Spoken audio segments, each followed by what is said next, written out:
Well, good afternoon, everyone. Thank you, John, for that wonderful introduction. As John mentioned, my name is Rav Dhaliwal. I am the director for Yammer's customer success team in EMEA. Now, at Yammer, we have a phrase, which is, if there's no photo, it never happens. So if it's all right with you, I'm going to take a little quick photo of all of you, just so I can prove to my boss that I did actually come to Barcelona today, and that I did speak to you all. So, wonderful. Now, what does a customer success team do? We work with organizations from around the world to help them drive business value from enterprise social networking tools. And today, what I'd like to talk to you all about is this idea of disruption and how businesses and organizations can get very easily disrupted. And we want to talk about how social tools like Yammer and its competitors can actually help you capitalize on that. Now, this is particularly pertinent because Europe is undergoing an absolutely unprecedented period of disruption, both economically, politically, and socially. And the old ways of working aren't going to solve these challenges. And we need tools like social networking in order for us to remain agile and relevant. Now, there's a phrase I'm very fond of, I think it's American in origin, which says there's only two constants in life, which is death and taxes. Well, I actually think there are two more, and it's that we can't predict the future, and that change is inevitable. Now, the challenge is that, unfortunately, most organizations, they're just not built for change. What they are built to be is stable, to be consistent, and to be as efficient as possible. And to understand why this is, we need to take a brief look in history. So it was the Industrial Revolution about 150 years ago where we as a society first learned to build products and services at an absolutely massive scale, at a truly huge scale. And in order to do so, we needed to have repeatable, predictable processes, and we needed to have a very large bureaucracy of management to coordinate it all. And this was all designed to maximize efficiency, and it worked. It worked in a tremendously successful way.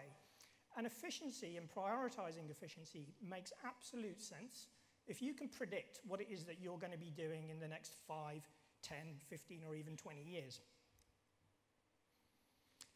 Now, one of the drawbacks of focusing on just efficiency is it makes it hard to innovate and change, especially if some outside force disrupts your business. So the legacy of the industrial age is this, the org chart. I'm sure you're all familiar with it, and the silos that it helps inevitably create. And the challenge is that the org chart no longer really reflects how we work today. We tend to work in teams from across the organization, and sometimes including people from outside of our organization. Now, I was fortunate enough a few months ago to speak at an event with the Vice President of the European Commission, Mr. Maroš Šefčovič, and he spoke exactly about this challenge. That in order to solve Europe's challenges, we can't rely on this structure, this rigid org structure anymore. We need to create task forces, ad hoc task forces of experts from different industries and from different competencies to help solve our problems. But the org chart is actually just one silo. Organizations are increasingly large, complex networks of different languages, different geographies and locations. And something I'm sure you're all familiar with, different systems to create and store content that not everybody has access to. Now, silos make it very difficult to adapt and to change when something disruptive happens to our business. So here's a very good, pertinent example of a company that got disrupted. So in 1999, Blockbuster Video, for those of you, I'm showing my age here, those of you who may not know, Blockbusters pioneered the art of renting a movie. So, you would leave your house, or you would go to a store, and they would rent you a movie on something called a video cassette. And this was incredibly popular, and in 1999, they IPO'd worth $4.8 billion, incredibly successful. Now, that same year, a gentleman called Reed Hastings, who was a customer of Blockbusters and was really fed up with paying their late fees, he had this idea of delivering the same value that Blockbuster delivered, the ability to pick and watch a movie at your leisure, but do it via this little thing he'd heard about called the internet. And he created a company called Netflix. Now, fast forward to 2010, Blockbuster files for bankruptcy worth $24 million. So why did this happen? Well, it's because they failed to adapt to the changing needs of their customers, and they weren't structured in a way that allowed them to change. Their response to a disruptive influence like Netflix was to do what they'd always done, which was to build more stores, and it ultimately proved to be their undoing.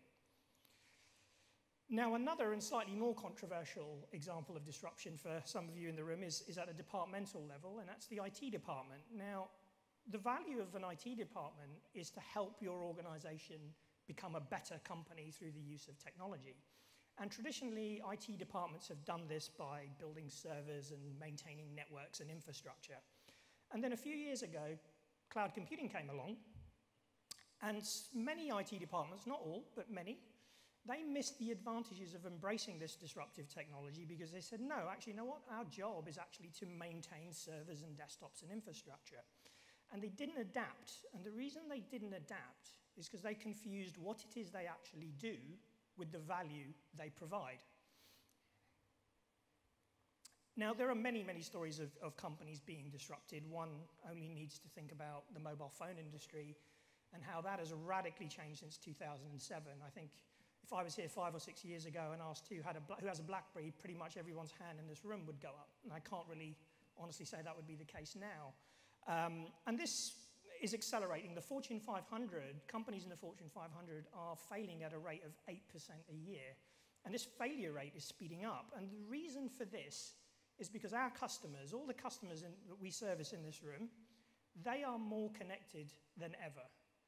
They are using social tools like Facebook, Twitter, Google+, to become a network. And once they've become a network, that means they can move much faster than we can, because we are still a rigid hierarchy. We're a hierarchy trying to service a network. Now, I can go as far back to just my father's generation, and you would have a generation of people who would work their whole lives and never suffer any kind of disruption. But now, because of technology, you know, if perhaps every 5 years or every 6 years or even every year, you run the risk of being disrupted. So we have to accept it now as a way of life. So what is disruption? What do I mean when I talk about disruption? Well, it's simply when someone else figures out how to provide the value that you are providing your customers, but better than you. It's not doing what you do better. It's figuring out how to meet that demand in a better way, in a completely different way. Now, at Yammer, it's very interesting because our value is actually not our product. And that sounds very strange to say, but our value is actually in helping organizations to be more open and to be more connected. And we are aligned around the value we provide, not how we do it. So we talked about the value of IT, and the value of IT is not building servers, it's helping people make use of technology. And in the same way, the value of our marketing department, it's not to think up cool slogans, it's to generate leads for sales. The value of our communications team, it's not to push out carefully crafted messages, it's to ensure that our employees and our customers are informed and they're engaged and they're productive. So the key here is not to frame your value as an organization in terms of what you do. It's to ask, actually, what are my customers trying to accomplish? That's the key question. So what has all this got to do with social tools, tools like Yammer? Well, social tools actually make open communication much, much easier. They help us to recognize where there are opportunities to innovate and to adapt and more easily and quickly. And the way we can capitalize on disruption with social tools is they allow us to do a couple of very important things. They allow us to self-organize. Now, most systems that we use, most collaboration systems, are designed by a central group of people who have probably mirrored the organizational chart. There's a tab for sales, a tab for marketing, a tab for product and support. And that, as we've already established, is not really how people work anymore. They work cross-functionally. So social tools let us align our employees around common goals and around the value that they provide. They allow us to organize our teams around value instead of products and processes. And this is actually how Yammer engineering works. We don't have a team for the front end or database or for Rails. What we do is we create ad hoc teams of 2 to 10 people, and they deliver a valuable feature. That's what they work on before they go on to their next project. Social tools also let us empower our employees to innovate within their jobs.